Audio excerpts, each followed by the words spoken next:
So HelloPal then became the social platform. And then we had Language Pal and Travel Pal. We feel that eventually, even if you come through on one app with one purpose, eventually you would require the services from the other apps.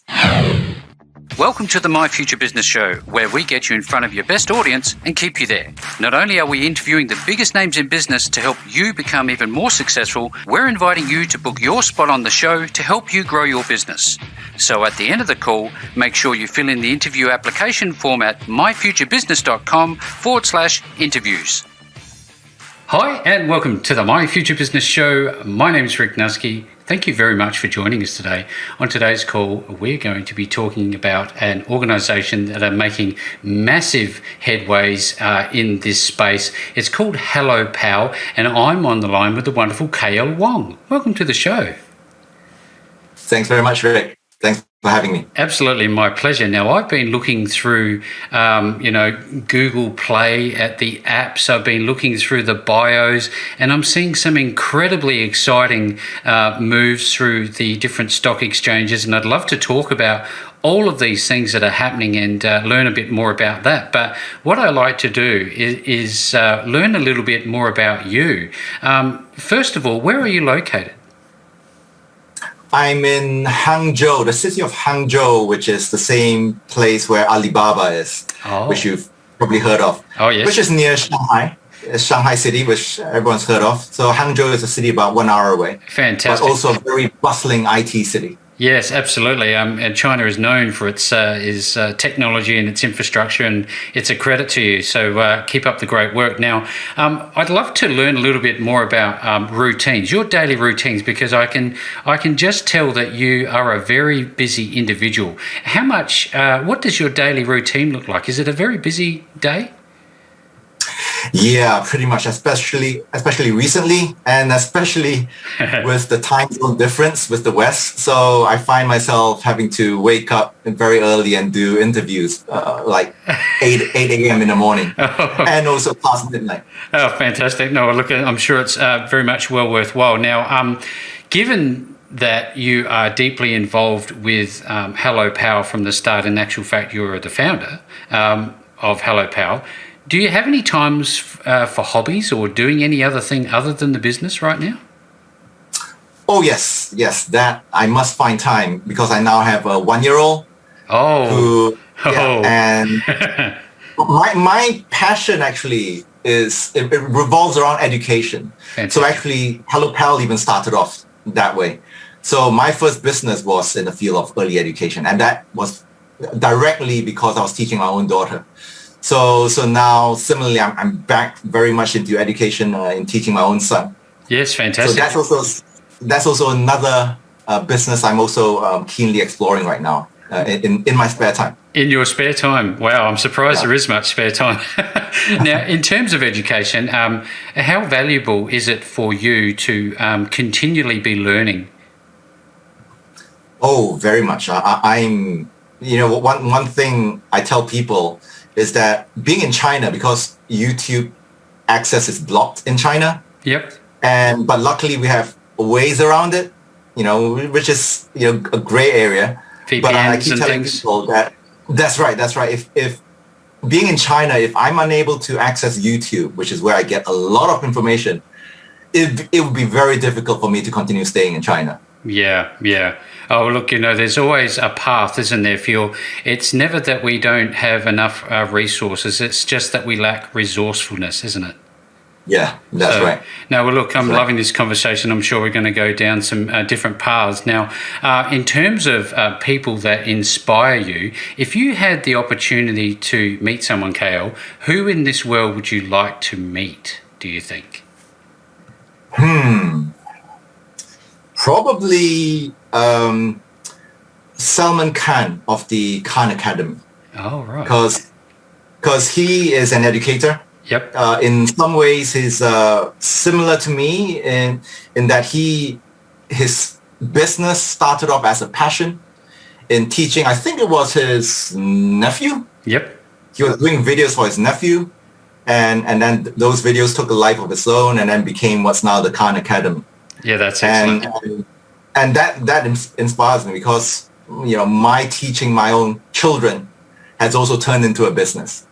So maybe one day, hopefully, it'll be as successful as Khan Academy is. Yes, thank you for sharing. Now, I wonder, given that my focus is not about just the nuts and bolts of a business, and in particular, Hello Pal in this call, but I'd love to go back, if you can recall, when you were growing up, what was one of the most fondest memories that you have as a child? Ooh. Little while back now. Yeah, gosh, it would probably my time as during what's called the primary school Yes. time. Yes. When I was very much into Star Wars and trying my best to acquire Star Wars toys behind my parents' back. You sound like me. I'm an avid Star Wars fan. Absolutely love Star Wars. Do you keep up with it? Yeah, and being conned in the process, trying to get all of the toys. Yeah. And when you were growing up, we often find somebody that's around us that we connect with. Who in your early days did you listen to the most? It can be friends, family, colleagues. I think probably I would say my dad's words had the most influence on me. Fantastic. Whether it appears that I'm listening or not, but certainly, his words had the biggest impact. Yeah, no, I really love this because we're leading to a path shortly. Now, in terms of, your first entrepreneurial experience, what was it? And was it natural for you? Did you always know that you were going to go and do things yourself? Yeah, I think pretty early on, because my background was in law. I read law in university. Yep. And I started off as a lawyer. But very soon, I pretty much knew that I would not be a lawyer. That just wasn't for me. Didn't like it. It was too constraining. Yep. I just felt really caged up. Yep. I had all these ideas that I wanted to express, but nowhere to express them. Yeah. And so even as a lawyer, well, at least, I channeled my energies into doing IT related law. So I was always fascinated with technology. And so I became, a mini expert in Chinese internet law during my time. Mm-hmm. And that made it less unbearable. And I was very, very pleased that during the .com boom, one of our clients, which had a partnership with AOL, and which was then the first Chinese internet company to list on NASDAQ, approached me and asked me to join them. I said, hooray, and at that time, my position was a senior legal counsel, senior counsel and business development director, which I grabbed with open arms. And so because I was already half out of the legal field. Yes. That's wonderful. And then, after helping them spin off a subsidiary on the Hong Kong GEM board, stock exchange, secondary board, I took on a management role, vice president of strategy. So I was fully out of law, and that's when I was overjoyed. But still, I still wanted to do something myself. And then an opportunity came after the .com bust. I joined SoftBank Investment. And that's when, although I knew that wasn't the final stop for me, but it allowed me the opportunity to get up close and personal with a lot of startups, and for me to see what it was like, and which proved to be extremely beneficial. Yeah. When I ended up myself starting my own company. Now, for anybody who's listening to this, we often have startup entrepreneurs with no experience. We have existing small to medium-sized business owners listening in. Can you learn entrepreneurialism, or is it something that you have to have inside you from the start? I think a lot of it can be learned. Mm-hmm. I think a lot of missteps can be avoided. The path does not need to be as rocky, but I think, it's just like the question of nature versus nurture. I think there is a part in both, a role to play from both aspects. So I think you also need to have that entrepreneurial spirit. Yep. The appetite for risk taking, the willingness to lose it all, because some people don't have that. No. Some people they are saying, no, I cannot imagine myself, out of a job and not having a stable income. That's not a risk that they're willing to take. So that I think that already disqualifies a lot of people. Yeah, well, look, you only live once, don't you? You might as well go for it with both hands. Well, that's how I feel. Yeah. But for some people, different people have different priorities, and they rank these with different importance. Yeah, absolutely. So to each their own. Absolutely.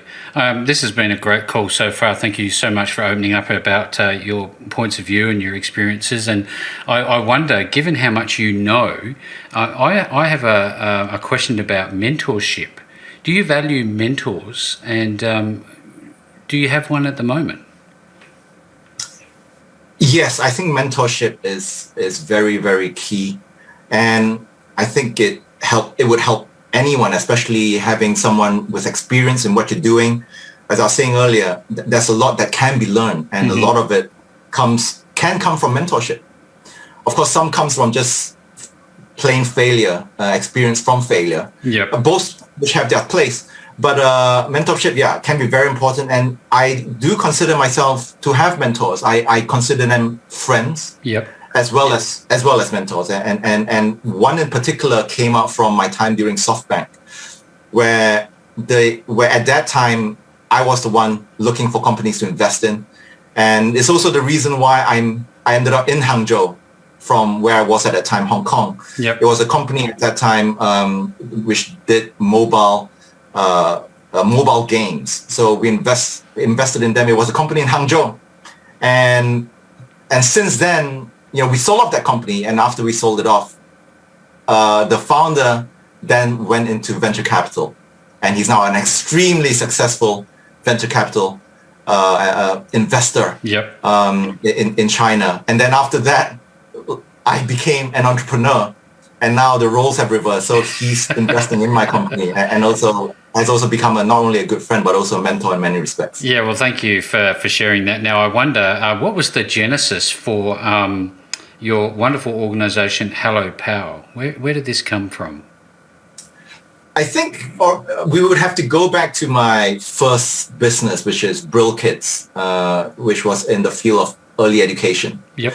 So after doing that, I wanted to expand the business to China, and I came to Hangzhou, partly due to the influence of that gentleman I mentioned earlier. Yep. And I wanted to address the language learning market for primary school children, and I wanted to do it where there was a strong social element in it, where the children in China wanting to learn English would be able to interact with the children overseas, especially in English-speaking countries, wanting to learn Chinese. Yes. And to give them a platform where they interact as they learn the language, and also bring in their parents, to help the children of the other side. Yep. To act as their native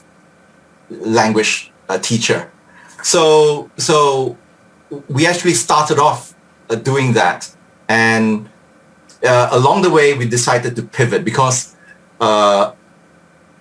doing that segment there was a lot more complications. We had to deal with parental control, with whether children really wanted to learn that way, whether it's suitable, whether it's just too early for parents, etc., etc. Yeah. So we decided to put that on the back burner and pivot to the adult language learning market first.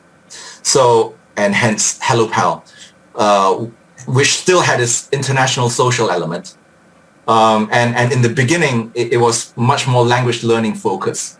But after we launched it, we realized that there were three groups of people using the app. One was just purely social. They didn't really care much about language learning. They just wanted to meet foreigners. Yep.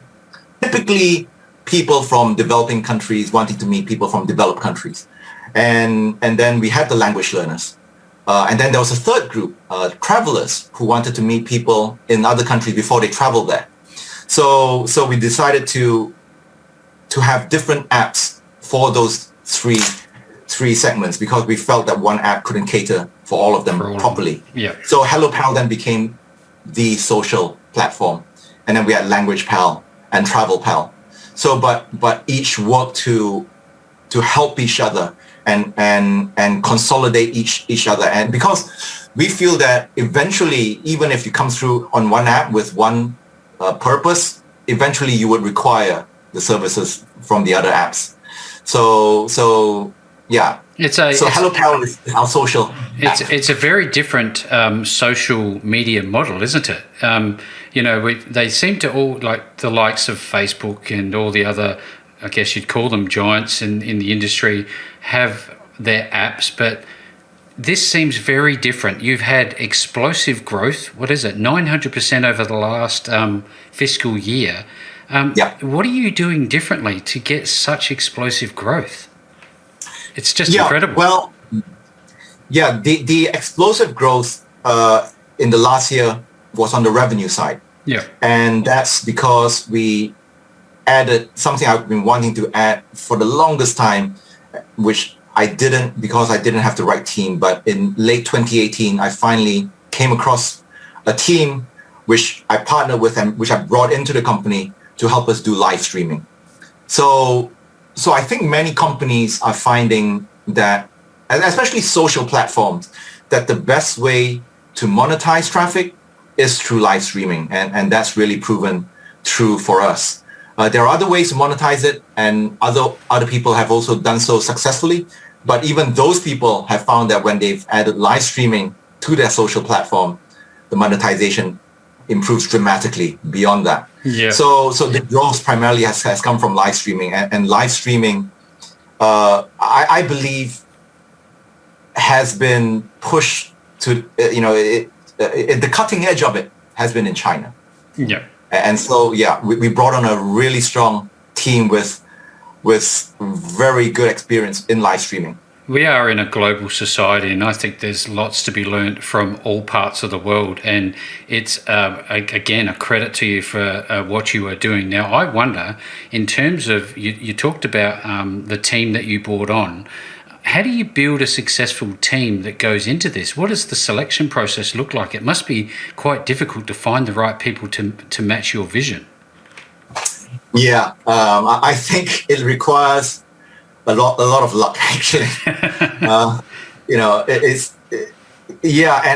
just context, because it's really one of the key factors in success.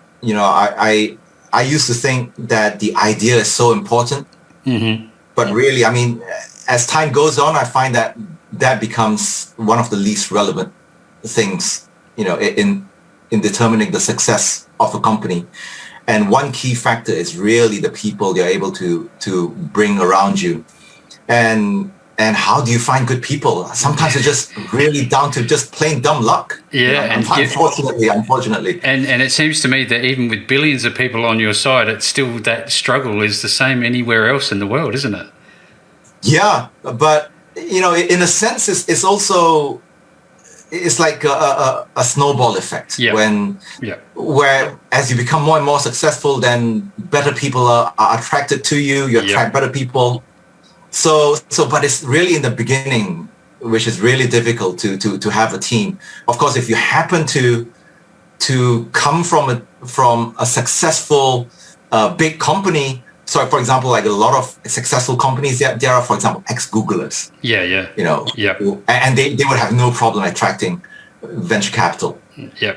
But for the other unfortunate people like myself, then it's you seem to have stumbled across this magnificent idea for Hello Pal.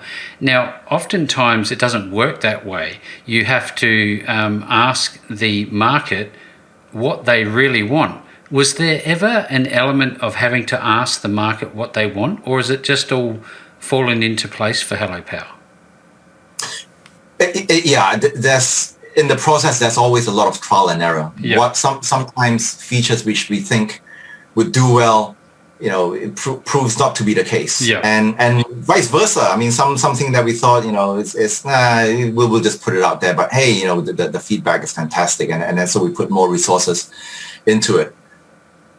So I wonder, we're all going through this global pandemic at the moment.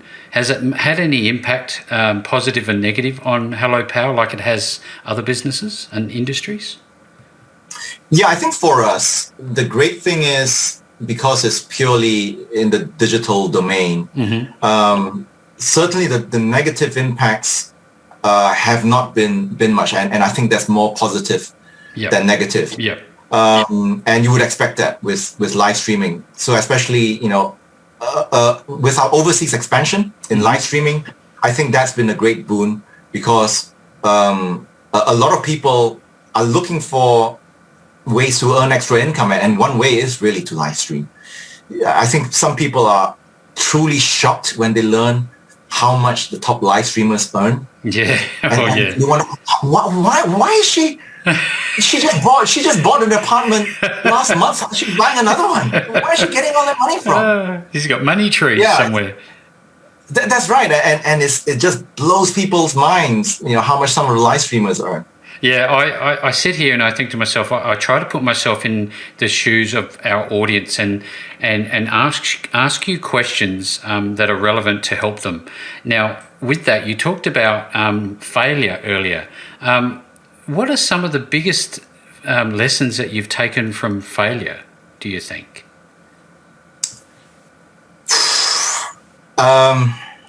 Is it resilience? Is it tenacity? What is it? First of all, be ready for failure. Yeah. And I think failure does not necessarily, don't take failure personally. Yeah. Because a lot of times you may have done everything right, but just that the timing's not right. Mm-hmm. So doing the exact same thing in a different time may have made all the difference. Yeah, timing's everything. And so I've learned to just go with the flow, and depends on how much it really means to you to want to pursue what you're doing. So for example, when I started off my first business, Brill Kids, which is in early education, I went in, rightly or wrongly, not really having much of a business plan. And because I felt that I don't really mind if it fails, because I just need this product out in the market, because I think it will benefit a lot of people. It will at least benefit myself. And so as a customer, at least I would benefit. Yeah. So, and I strongly believe, even if the business does not succeed financially or succeed to a level which is worthwhile for me, at least it has still helped people. So in that sense, I went in there not having too great a pressure on myself. Yeah. Fantastic. And so the good thing is, the business is still around, and now the product has helped my second child, and it's formed a basis for me to create a new product on top of that, but which I would not have created if it hadn't been for the first product. Yes, of course. Now I wonder, can I ask you just before I forget? Early on, when we're younger, oftentimes we're motivated by money. Do you think you're still motivated purely by money? Rightly or wrongly, not much. I mean, that actually, it is certainly a motivation. Mm-hmm. It is certainly something which I sometimes would daydream about. Oh, it would be so nice if, a Bentley, blah blah blah. But that's not really what drives me to continue to work. Right.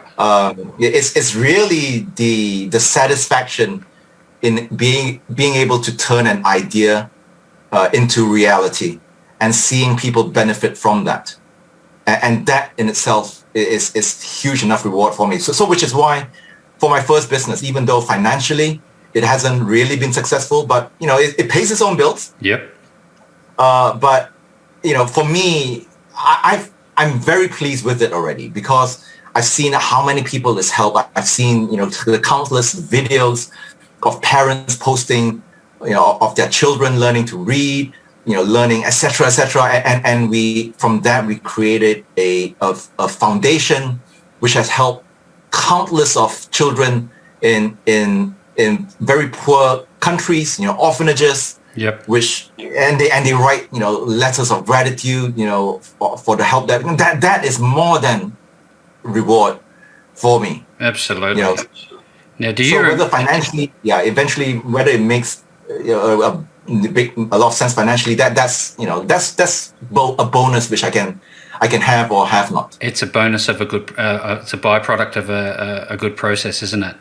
Yeah. I'd love to, if I could, go back to that very first time with Hello Pal, when you saw the accolades come through. You saw that it was working for that first family, that first friend, that first stranger from overseas. How did it make you feel? Like with education, a sense of, a pat on the back that say, hey, you're helping people. Yeah. So I haven't mentioned Hello Pal's company mission is to bring the world closer together. Yeah. So for me, the business that I do, it needs to have a larger purpose than just, making money. Yeah. So for me, everything that we do needs to be able to relate back to that, to that mission. And I think that mission has become even more important in today's world, which has become more and more segregated and opposed. Absolutely. It's unfortunate. With different, that's right. So that brings an extra urgency to what we're doing. Yeah, in closing. And even like the recent endeavors that we've been doing with cryptocurrency, some people say, hey, what's that got to do with the business? Yes, let's talk about that. That's very exciting, something that's happening. Yeah, I mean, when we first made our announcement that we're going to help users do Bitcoin mining. I said, what's that got to do with Hello Pal?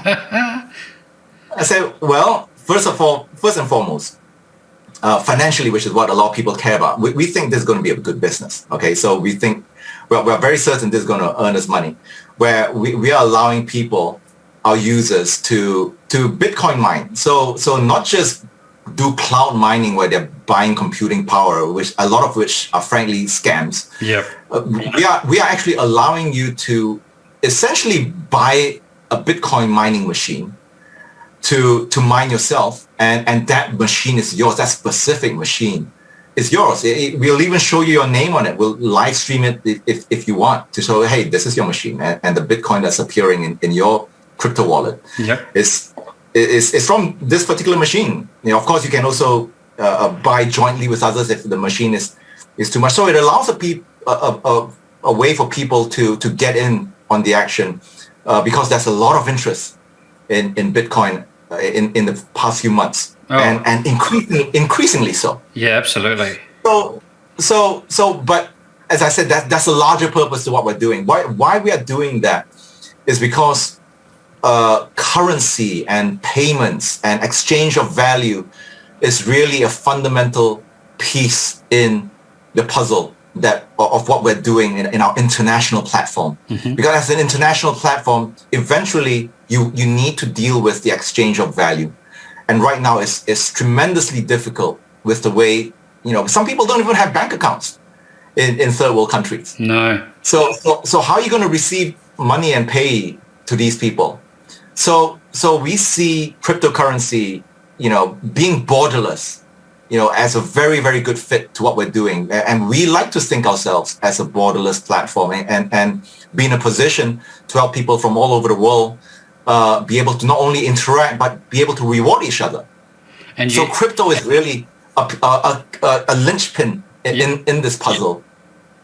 And so this Bitcoin mining, what we're trying to do is to get our users familiar with cryptocurrency, and also to bring people outside our platform who are already users of cryptocurrency into our platform to help spread cryptocurrency. So that's really why we're doing it. It's very exciting, and I also want to talk about other ways that you monetize Hello Pal. Could you talk a little bit about the process outside of Bitcoining, mining? Yeah. So right now, the main revenue stream comes from live streaming, and the way live streaming monetization works is this. So if you are a host, a live streaming host, so you would be there, live streaming yourself. You could be singing, performing, or just chatting with people. And typically, live streamers are females, and it's the guys who become their fans and want to show their appreciation and want to get their attention. So then they give virtual gifts to the host. So in order to give gifts, so I buy these virtual coins. So it's like going to an arcade and you buy all these virtual tokens. I understand. With which you spend. Yeah. So similarly, I use these tokens to buy you virtual gifts. It could be like a virtual rose all the way to a huge, virtual Ferrari. Obviously not called Ferrari. but the bigger the gift, the more obvious it is. So it's like the sense of pride also. Yep. And then, so you as a host would also, have that vanity effect. Say, wow, the whole platform, saw that, XYZ gave me, a virtual Ferrari, etc. So the platform gets that payment from your top up, but obviously the host, you as a host, get to cash out what you receive. So which the platform will pay you from the gifts that you receive. So, and later on, when the Bitcoin comes online strong, you'll be able to receive Bitcoin as payment, presumably, and then convert it to cash if you needed to. Absolutely. Yeah. Absolutely. I think, it would probably replace cash. Yep. So instead of using cash to buy the coins, you would use Bitcoin. etc. Now, I heard that you also have another coin that you might be offering to mine. Is that true? Yes. So our first announcement, we talked about the ability to mine Bitcoin and Ethereum. Yeah. And recently we've just made an announcement where we are making a very big bet on Dogecoin. Yeah. And Dogecoin goes hand in hand with Litecoin because that's the simplest, most straightforward way where you get Dogecoin, which is where you mine Litecoin because they're merged. So and the reason why we pay a lot of attention to Dogecoin is because we see that as potentially the currency of the internet. So it could even play a more significant role than Bitcoin because right now Dogecoin is starting to be used in social environments like Reddit. Yep. So we see a lot of potential for it to become more and more important, and I think it's an even greater fit for our platform being a social platform, an international social platform, where eventually we could see on our platform Dogecoin usage to be even more than Bitcoin, and so we're making an early and big bet on Dogecoin, which is why we announced our taking a position in a Dogecoin mining facility, as well as Dogecoin mining assets. And similarly with these Dogecoin mining assets, we will allow users to buy these Dogecoin mining machines for themselves. This is no small undertaking, and it's an incredible thing that you're doing. It's very forward thinking, and I wish you all the very best. Now, we're at the pointy end of the call, and now it's time to talk about, if we could please, how people can get their hands on this wonderful product, Hello Pal. The simplest way would be to hit the App Store for iPhones or Google Play for Android devices, and just search for Hello Pal and you'll find us. That's fantastic. Now, anybody who's on the call with us, I'll be making sure to provide the links back to Hello Pal and all of the other relevant information that you're going to need. Definitely take a look. It's very much worthwhile. It's an amazing platform. I've been looking through the Google Play Store myself. Very, very exciting. And with all that being said, KL, thank you so very much for spending some time with me on the My Future Business show today. Thanks so much, Rick. Thanks for joining us today. If you enjoyed the call, then make sure to subscribe, leave a comment, share us with your friends, and book your spot on the show at myfuturebusiness.com/interviews. And if you're looking for solutions that will help grow your business, then visit myfuturebusiness.com/shop.